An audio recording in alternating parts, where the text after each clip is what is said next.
All right. I think we're live. Let me just check my audio. Still learning how to run this thing.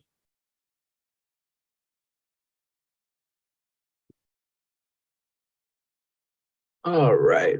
Yeah, we're good. I think we're live. All righty, yo. Um, we are live on YouTube, and I really did not. I'm tired. Didn't really feel like doing this tonight, but thought I'd jump on quick just to cover a little bit of the playoffs.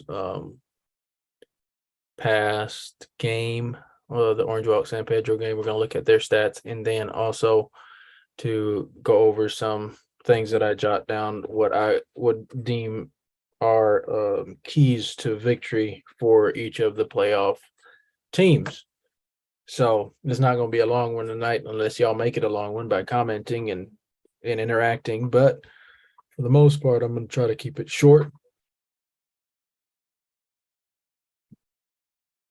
And then we'll go from there.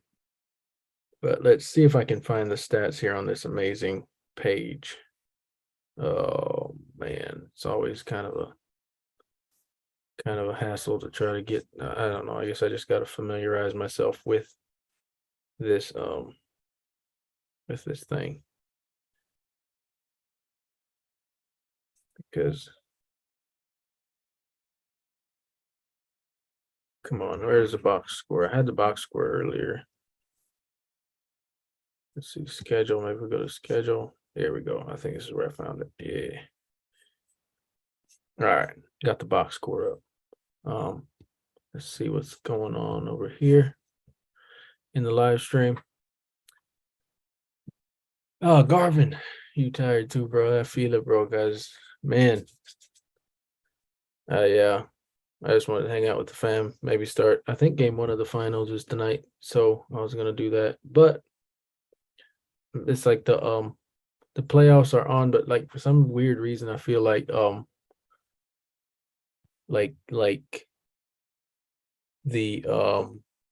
BEBL has kind of lost its luster or like kind of the I don't know if it's all the drama or what, or just the long gap here that we've had that there hasn't been any games. I kind of feel like I've lost a little interest, but we're gonna try to keep that interest up. That's why we're doing this. So, um, Garvin, if you want to jump on, man, you can just have a conversation. Here, I'm gonna put the link in case anybody wants to jump on. If anybody's watching wants to jump on and make conversation, we can talk. Hold on, let me invite people. I'll put the invite link over here in the chat. That way, anybody wants to jump on the in the meeting, they can.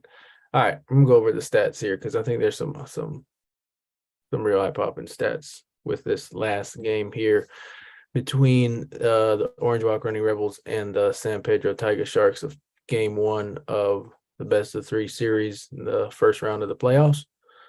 More than individual stats, I'm gonna look up. I want to look at a couple things that really popped out to me. And this is kind of like if I were coaching Orange Walk, what I would say to Orange Walk, like, hey, this is how we played, and this is what the result looked like. We lost by what, 4 points? So yeah, they lost 77-73, and this is how they played. This is what the overall stats say. They were 33% from three, 40% from two, 40% overall. This is the one that really stood out to me was their turnovers. They had 20 turnovers. And let's see, they gave up 23 offensive rebounds. So 20 and 23, that's 43 points, 43 possessions that they gifted to San Pedro. So if you would cut that in half, it would be 21 and a half, 20, say 21 possessions. Say they scored off of half of those. That's 43, half of that. They said they scored on 20 and just got 2 points out of 20 possessions. That's 40 points easy that they could have given up off of those turnovers and offensive rebounds. So if I'm the coach, if I'm Coach Troy Gabb, that's what I'm saying to this team. Let's look here. We gave up 43 extra possessions. We didn't shoot the ball well, which is like part of our identity, and we only lost by 4 points. So like that's a silver lining in that loss.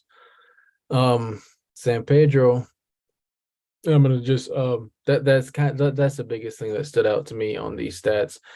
Aside from the fact that the star players, James Stanback had 3 points, 8 rebounds, but then that was offset or that was balanced out by Kyle Stewart having 6 points and 11 rebounds. So it's crazy. Like the two leading scorers on their respective teams were held to under 10 points. Kyle Stewart had 2 turnovers, but I think James had like 6 turnovers. So that was tough. He had a tough game. But even so, I mean, having James, having Kyle on the floor, it's going to they draw attention. You can't just leave them. You have to play them. So they are a threat. So in a way, in that sense, they still are valuable for their team. I'm just gonna go over keys to victory right quick. Um, I got Dangriga up here first. I was watching a little bit of the last regular season matchup between Dangriga and the Hurricanes, and I watched part of the first half, which the Dangriga Dream Ballers played well in the first half, and I was like, what are they doing well that they didn't do in the second half? And I remember from the second half they had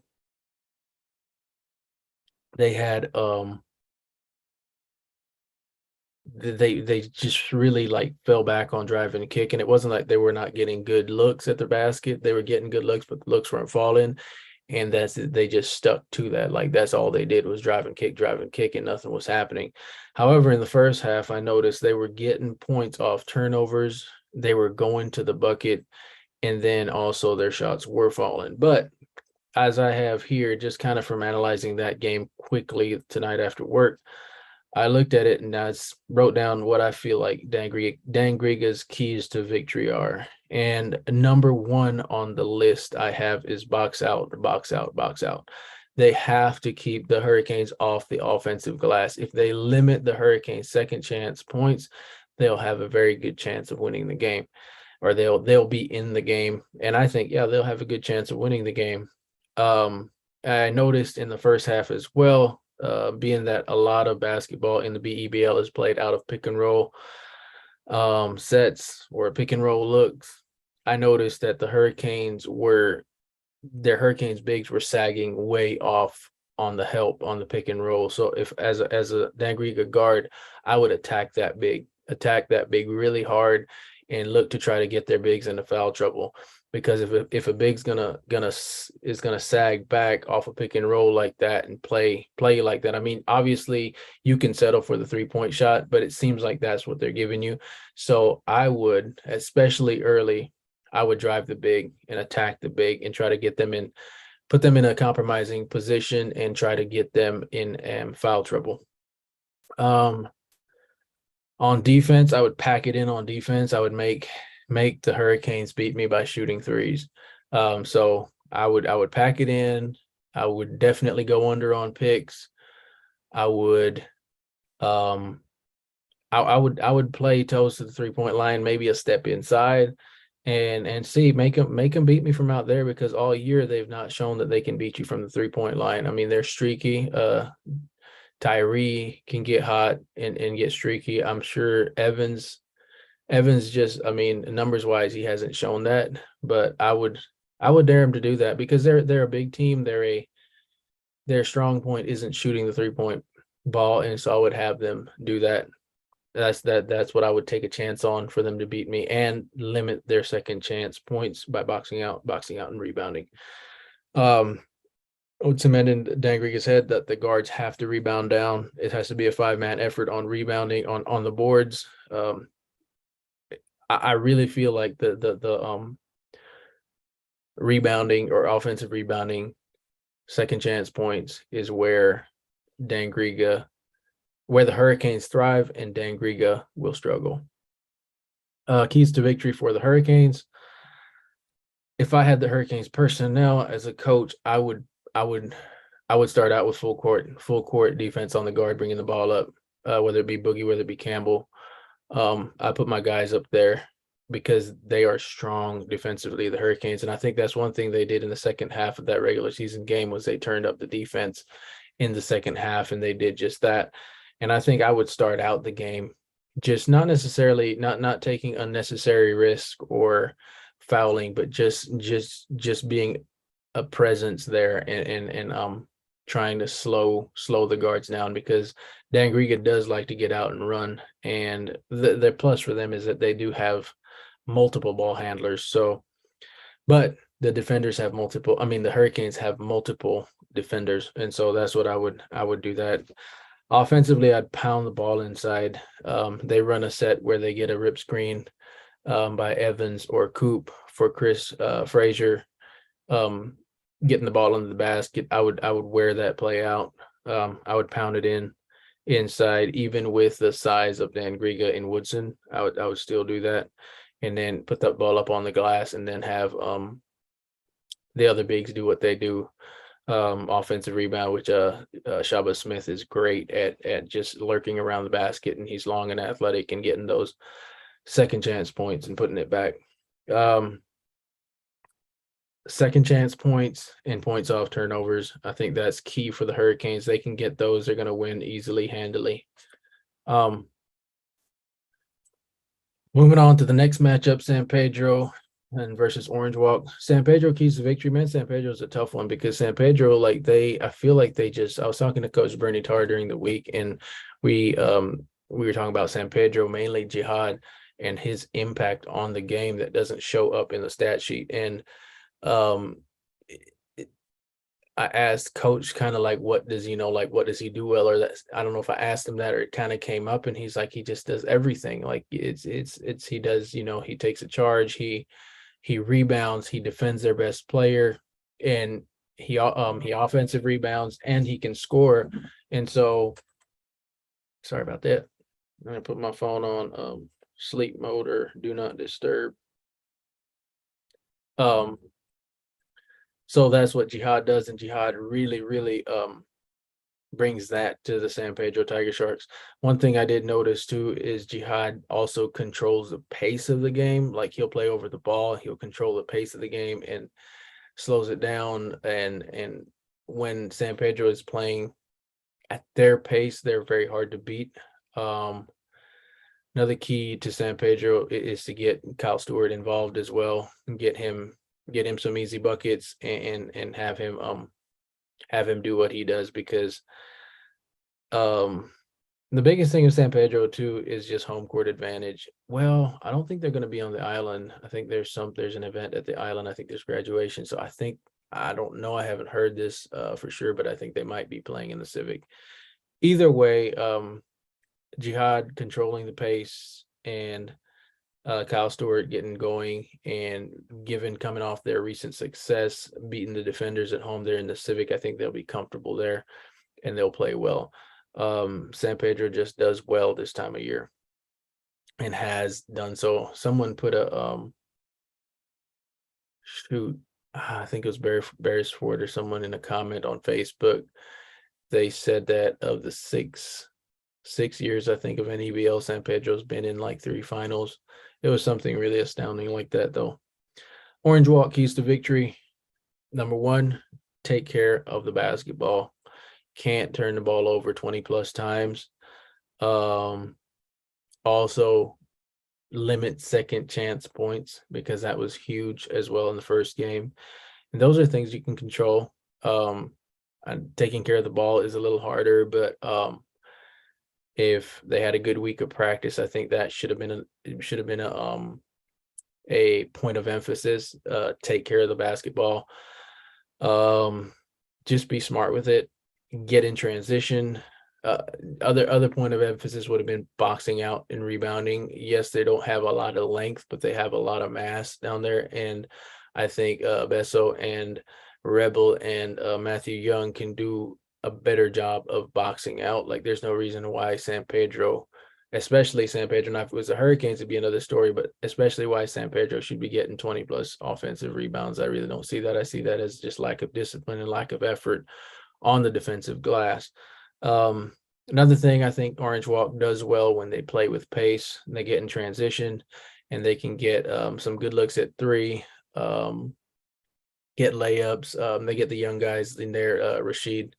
Oh, I haven't seen Baptist in a while, but if you get Rashid in there, Rashid was gone last game. I think he adds that element of defense and getting out in transition that they desperately need. And I think if we get some easy buckets and get some open looks at the basket, and you get James, get stand back going early and get him some easy looks, he can be very explosive on the offensive side of the ball.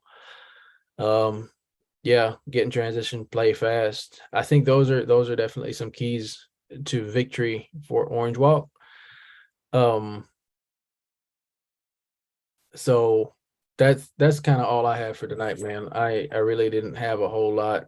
Being there's only one game to look at, that's not a whole lot to talk about, and I can't really go back and look at their film. But I did have a couple comments on Facebook on my Facebook post. I'll just jump over there and cover those right quick. I don't really think I have any answers for them, but we will I'll cover them nonetheless.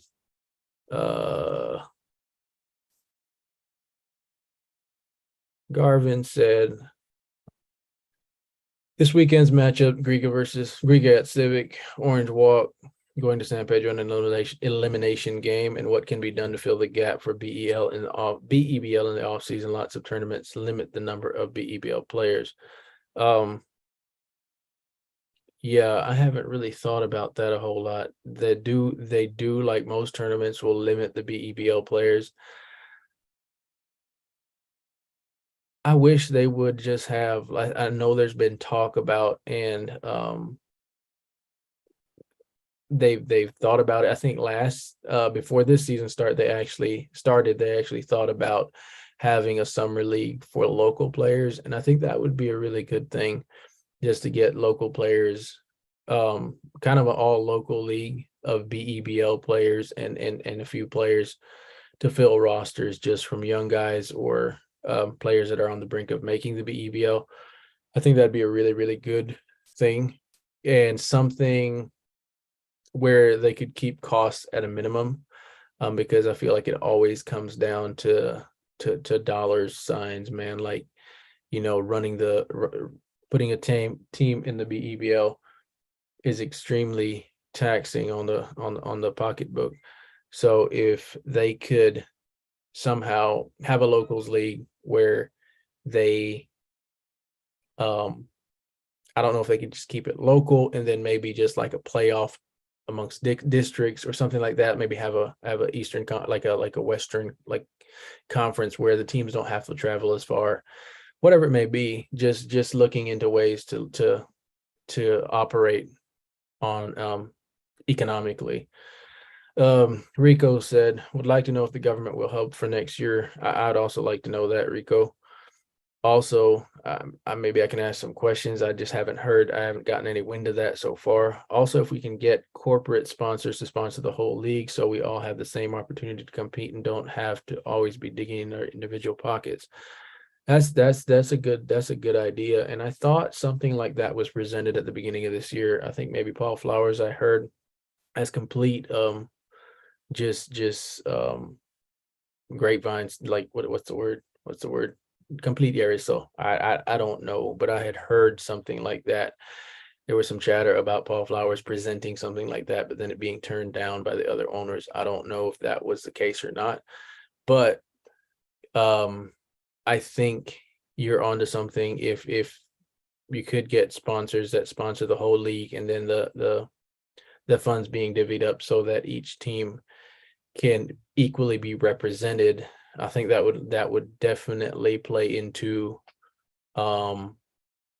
just equity across like the level of play being more equal, in that you won't have teams that have deep pockets, just like the Hurricanes, just loading up on players. Definitely think there needs to be something done in that arena to try to help teams out, because I know, just on your surface levels, people be talking about teams making money, but I've talked to team owners, and I've been around it enough to know that that's not necessarily the case. I can do math well enough to know that teams aren't making money. The BEBL is for sponsors is kind of a black hole. They're just doing it out the goodness of their heart because they're not making a return. And when you think of who's sponsoring the BEBL, it's normally businesses and businessmen, and businesses and businessmen want a return on their dollars. Is they put in $1, they want to see $1.50 or $2 back. They don't want to, even $1.10 back, would be a positive, but they're putting in $1 right now and they're getting 50 cents back, if that. So that's just not a winning formula for businesses. When you sponsor a team, when you sponsor someone, you want to see a return on your dollar. And I know that's just kind of not been the case for Belize. Really, when you talk about sponsoring a team, it's normally just about donating. You're not going to get any return. But for something to be, for the longevity of the league, there needs to be, the business model has to be adjusted, in my opinion. Like, there needs to be something done that makes it appealing to business owners. Guys, that's about it. We'll see if any more topics spring up this week. Maybe next week will be a little more live. I need to figure out something to get more interaction. But like I said, I feel like maybe the NBA finals and just the lull in BEBL action has really kind of hurt the interest in the league at the present moment. But with that being said, y'all being Garvin, I appreciate you watching, bro. You always support, and I really appreciate that, whether it be in your car or wherever you're at. Yeah, appreciate you. Anybody else that's logged on, anybody watching this later on, subscribe to the channel, like this video, share this video. And y'all, we'll talk to y'all next week. Same place, same time. Until then, God bless. Peace.